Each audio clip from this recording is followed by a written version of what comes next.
What's up, guys? Welcome back to the channel. Welcome back to the Bianconeri zone for a preview.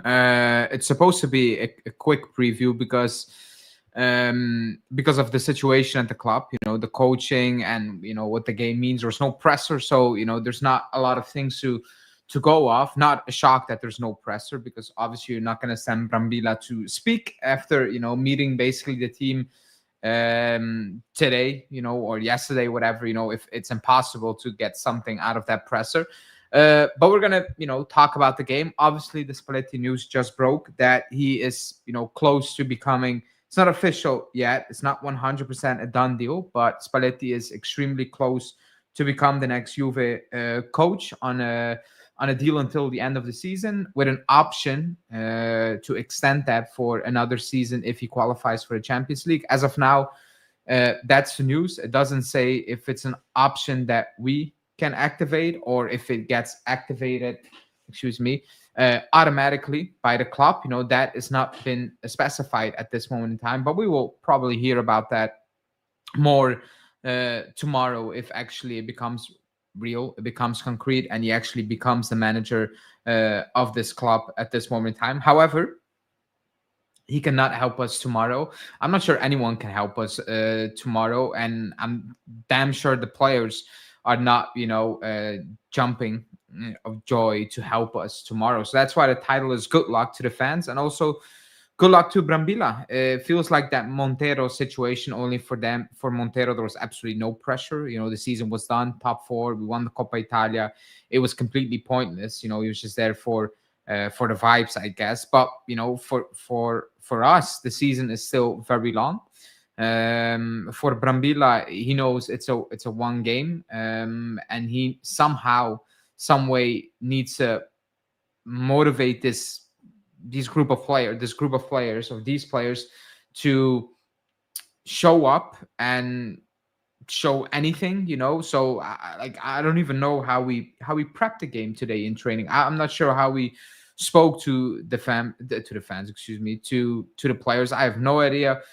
In his situation and in the club situation, and the coach got just sacked, etc. I have no idea how you come in training today, basically meeting these guys for the first time, really, to coach them and to get them ready for a must-win game against a team that you definitely should be beating. But we should be beating Lazio, we should be beating Como and Verona, and we haven't done that. So I don't even know how you prep that game, being Bramila. You go from coaching the next gen to now a pressure, not for you, like if you lose, win or draw, he's not going to get sacked for the next gen. It doesn't do anything for his career as well, that one game. Nobody's going to look at that. But I think he knows that somehow he needs to get this team motivated for 90 minutes to somehow get the first win in 9 games or in 8 games, however you want to look at it, because it's a massive win. So I'm not looking at Bramila. I'm looking at the players yet again. Can the players, motivate themselves for once since, I don't know, September, since the start of the season, and go out there, show some pride, show some determination, show some, to maybe debunk all the talk out there saying that, oh, you're not good enough, or these players are not good enough, they're not leaders, they're not Juve material.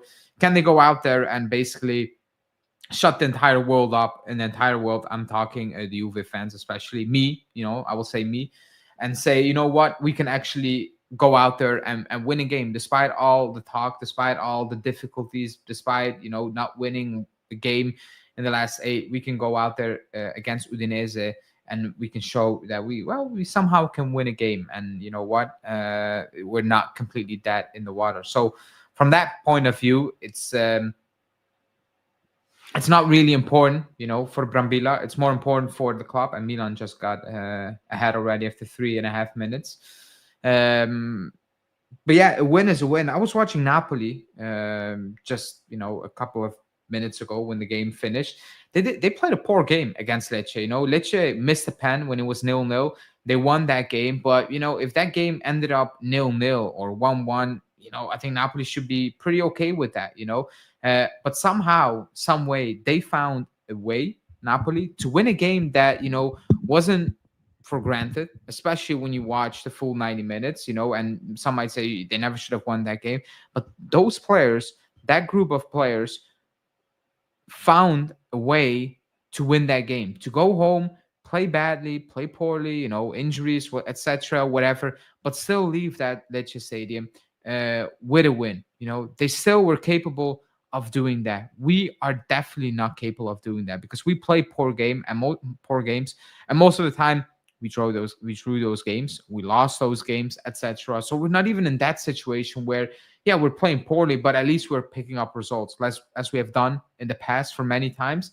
We're not even in that situation. We're not even close to actually play bad. And you know what? We still got to win, and you leave with something. We're not in that situation. That's even more frustrating for me as a fan, to look at that and be like, okay, at least we play poorly, or we play poorly, but well, at least we got to win. We went out of that. We left that stadium with 3 points. We're not even in that situation. And that's even more worrying. That's even more worrying because now we need to go from 0 to 100 really, really quickly, because right now we're at 0 and we need to go to 100. We need to go set up a streak and start winning games. And it feels extremely unlikely that we're going to do that, So for tomorrow, yeah, show some pride. But to be honest, I asked these players to show pride. I'm going to pull my camera a bit down. I asked these players to show pride many times. We all did, and they showed absolutely, absolutely nothing. So yeah. Spalletti will get us 4th place, and next season he will go like Tudor and Motta. I don't think he's the main guy. I don't think the club is, planning the long-term future with Spalletti. He needs to do something ridiculous, in my opinion, for the club to be like, okay, you're the long-term future. I think Spalletti is looking at this situation, at this opportunity, is like, okay, I just want to go back to coaching, want to do a good job, and if it's not Juve next season, well, another job will open up, and I will get back into coaching. I think he's just very eager to coach. Otherwise, he wouldn't be accepting these terms. So from that point of view, I think Spalletti is just eager to get back to work. I don't think the club is sitting there and being like, okay, it's a long-term future. Otherwise, you could commit to a 2-year deal. Like if you believe Spalletti is a new coach, or any coach you bring in right now, you give him, you don't sign him on a deal. If you qualify for Champions League, you can stay. You don't do that. That's what I'm trying to say. If you really believe Spalletti is the answer to the long-term future of your club as management, you give him a deal for 1 or 2 full seasons, and you don't, set the goal. You need to qualify for the Champions League. So that's why don't, we bring in Spalletti, but, don't be shocked if at the end of the season he's not going to be the coach. And hi, by the way. But yeah, Spalletti's not there. Tomorrow, we need to win. I don't expect Bramila to make many changes in the lineup. I think he's going to go with the same lineup. I think he's going to start the usual players. I don't think he's even going to change formation. I think he's going to play Yildiz, Vlahovic, Conceição, Locatelli, Thuram, Kalulu. He's going to play these players because he knows that he cannot experiment. He cannot do weird things. I think the club asked him to not do weird things. He's not going out there and be like, okay, Atsic and Zegrova and Openda up top with Jonathan David and Yildiz. He's not going to do that. So, don't get angry with Bramila. He's probably told by the club, keep it basic, keep it simple, somehow just motivate these guys, get in their heads and get them going for the full 90 minutes. And then, you've done your job basically.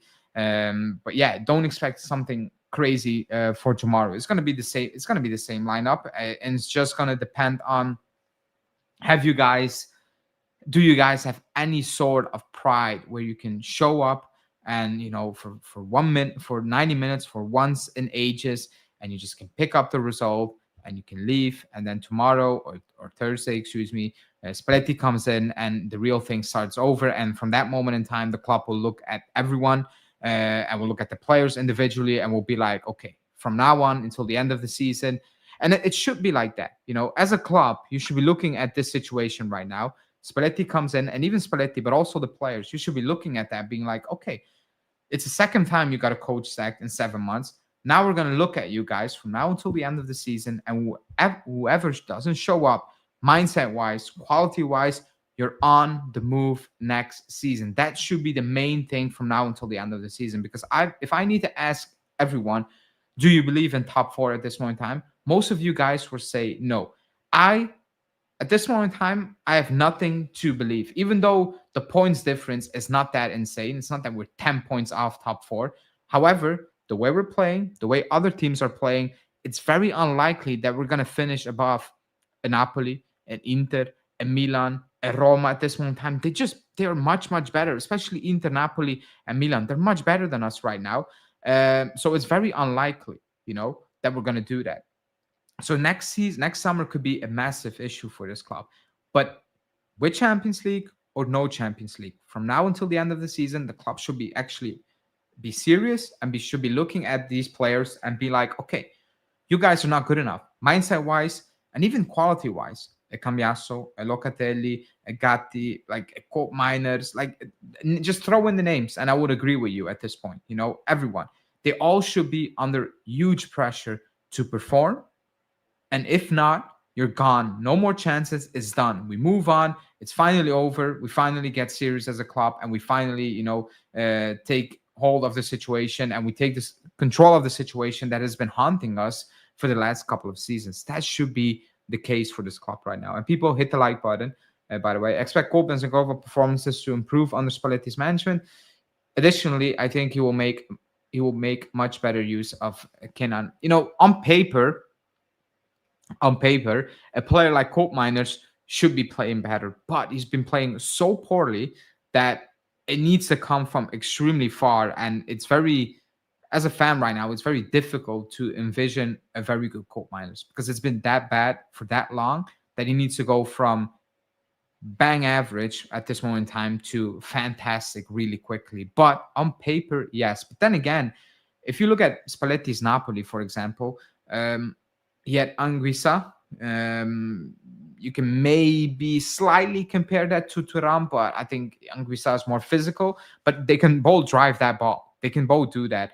But we don't have Zielinski. Nobody in that midfield is, and he was very important for that Napoli side. Like, he was key for that Napoli side. There, Kvara, different to Yildiz, in my opinion. He's more direct, on a different type of way. I think they have Politano. You have Segrova or Conceição. So yes and no. I think Spalletti is going to need to adapt. I don't know what his formation will be. I'm assuming it's going to be 4-3-3. I know we played a back three as well with Italy, but I think he's going to play a 4-3-3. And I don't know how he's going to play that. Probably with a Colt Miners, Locatelli, and Thuram, I'm assuming. But I mean, that's a topic for probably Thursday, I guess.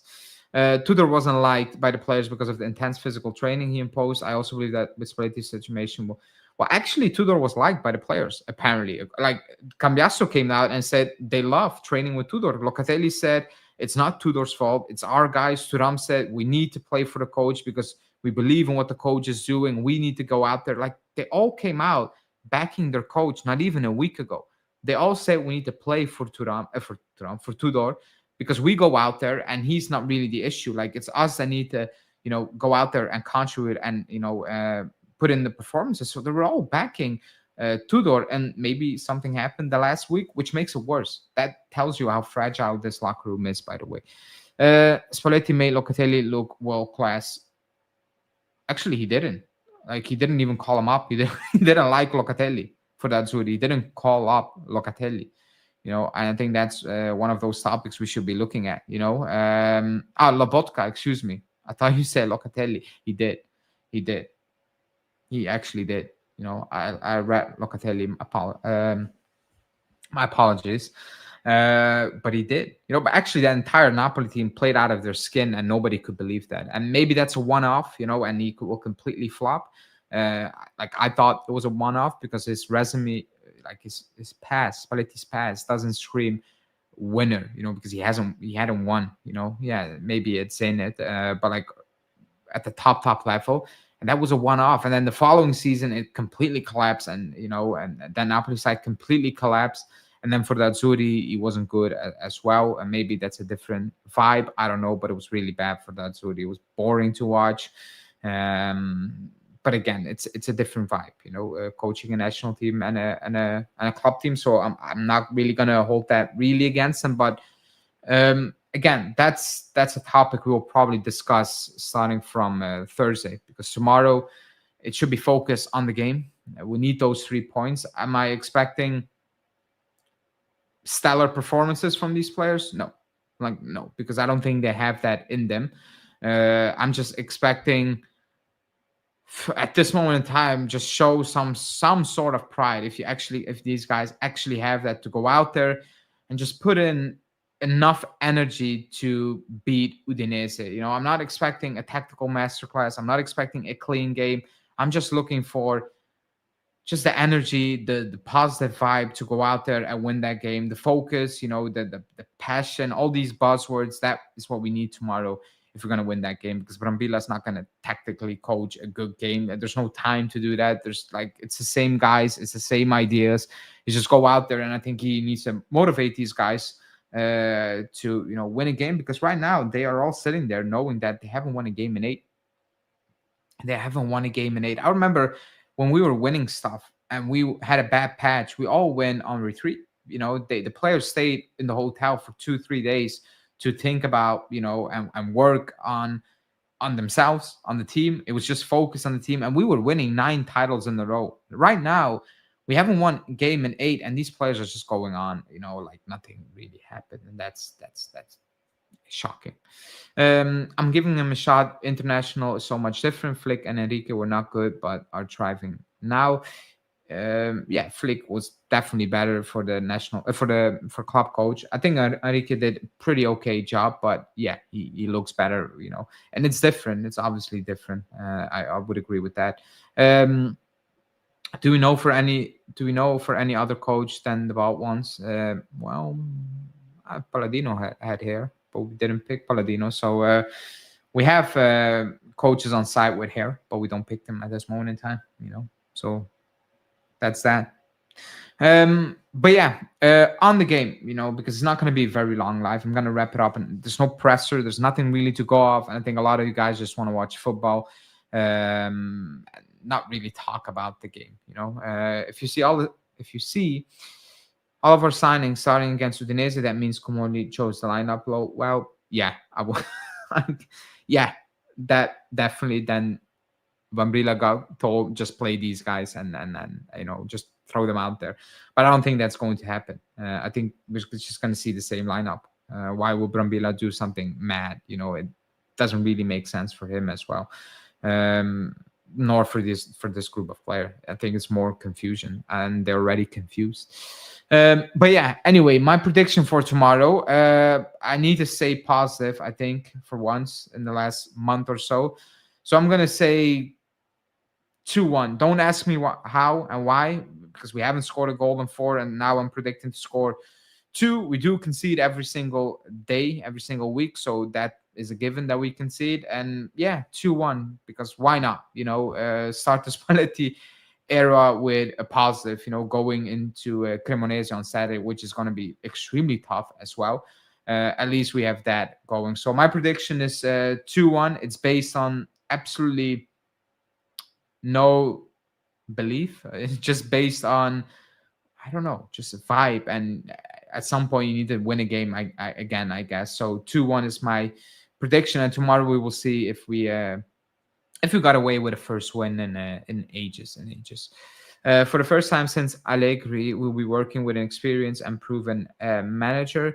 Yeah, but actually Allegri is not. It's like a year ago. Allegri, you know what I mean? A season ago, the total length of a season ago. It's a bit more, but it feels like ages ago, but it's not really, and that is the crazy part. I believe you will get the maximum performance out of the squad. It currently has with Spalletti, at least until May. Spalletti was playing excellent attacking football with Napoli 2-3 years ago. I think Juve will now show more consistent performances, especially in important matches as well. 2-1 for me as well. But yeah, we will see tomorrow, and tomorrow match day. And if there's actually Spalletti announced, maybe a live show later in the night. If not, it will all be pushed back to Thursday. But if he gets announced, I'll definitely put out a video. Anyways, that's it for me. Hit the like button, subscribe to the channel, and enjoy the rest of your evening.